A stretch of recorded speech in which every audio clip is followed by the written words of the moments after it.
Hey Priya, did you hear the news? We're going to be back in the office 3 days a week starting next month. Rahul said, grabbing his coffee mug from the office kitchen. He seemed excited, but there was a hint of uncertainty in his voice. Priya, lost in thought about her to-do list for the day, looked up. She had been so used to working from home that the news felt almost surreal. 3 days? Oh wow, that's a change. I mean, it's been so long since we had a regular office routine. She mumbled, a slight frown creasing her forehead. The thought of commuting again and adjusting to a new schedule was daunting. Yeah, I know. It'll be different, that's for sure. But maybe it's a good thing. We can reconnect with everyone and get back some of that office camaraderie. But hey, at least we're not going back to the 5-day grind, right? We still get to enjoy some flexibility. He tried to lighten the mood with a playful wink, hoping to ease Priya's concerns. True, but still, 3 days. It's going to take some getting used to. I just hope we can find a good balance. I'm not sure how I feel about it yet. It's a lot to process, but I guess we'll adapt like we always do. I'm actually kind of excited about it. Remember how tough it was to collaborate with the team remotely? Those endless video calls and miscommunications? It felt like we were always talking over each other, and sometimes it was hard to get our points across. The lag and technical issues made it even worse. We spent more time trying to fix our connections than actually working on the project. I think being in the office more often will help us work together better. Face-to-face interactions can make a huge difference. We can brainstorm ideas more effectively, and it's easier to read each other's body language. Plus, those spontaneous conversations by the coffee machine can lead to some great ideas. Priya nodded, recalling the frustration of trying to explain a complex design concept over a choppy video call. It was nearly impossible to convey the nuances of her ideas, and she often felt misunderstood. The constant interruptions and poor audio quality only added to her stress. Plus, they're upgrading the office space. You know, comfy workstations, better coffee machines, all that jazz. Imagine having a dedicated space where we can focus without distractions. The new ergonomic chairs and spacious desks will definitely boost our productivity. And let's not forget the high-speed internet. He grinned, imagining himself working from a plush new chair with a steaming cup of cappuccino. The thought of a more comfortable and efficient workspace was indeed appealing. He could already see himself enjoying the new amenities and feeling more motivated to tackle his tasks. It might actually be nice for a change.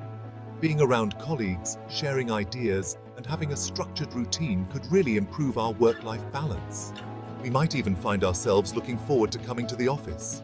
Priya had to admit that the idea of a better office setup was tempting.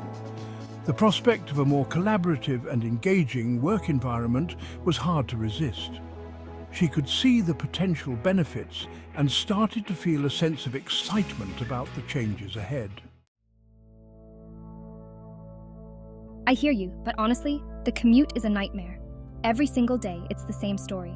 The roads are packed, and it feels like we're just wasting our lives away in our cars.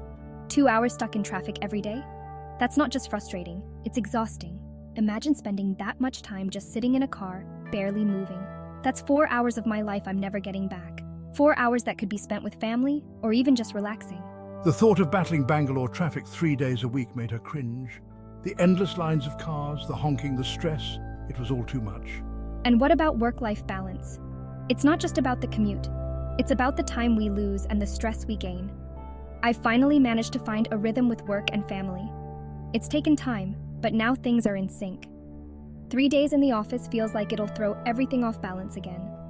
The stress of commuting, the long hours away from home, it all adds up. She thought about the time she cherished with her family, the moments that made her days special. The flexibility she had to manage her day was invaluable. Being able to plan her schedule around her family's needs was a blessing. Rahul listened patiently, understanding her concerns. He knew how important this balance was to her. He knew Priya valued her family time and the freedom that came with remote work. It wasn't just about convenience, it was about quality of life. I get it, Priya, but I think the management is open to flexible work schedules. Maybe we can choose our in-office days or work from home when needed. We just need to talk to our managers and see what's possible. They mentioned something about providing more support for working parents too, like maybe on-site daycare or something. I'm not sure about the specifics, but it sounded promising. Really? On-site daycare would be a game changer. Look, I know it's a big adjustment, but think about the long-term benefits. Being in the office, even for a few days, will give us more opportunities to brainstorm with the team, learn from senior colleagues, and even just build stronger relationships. You're right. I hadn't thought about it that way. It could be good for our careers in the long run. Exactly. And who knows, maybe we'll even discover we enjoy the office vibe again. Okay, I get it. It might not be so bad after all. 3 days in the office. Maybe it's not the end of the world. It could even be, dare I say, good? That's the spirit, Priya. We've got this. As they walked back to their desks, Priya couldn't help but feel a flicker of excitement mixed with her apprehension. It was a big change, yes, but maybe, just maybe, it would be a change for the better.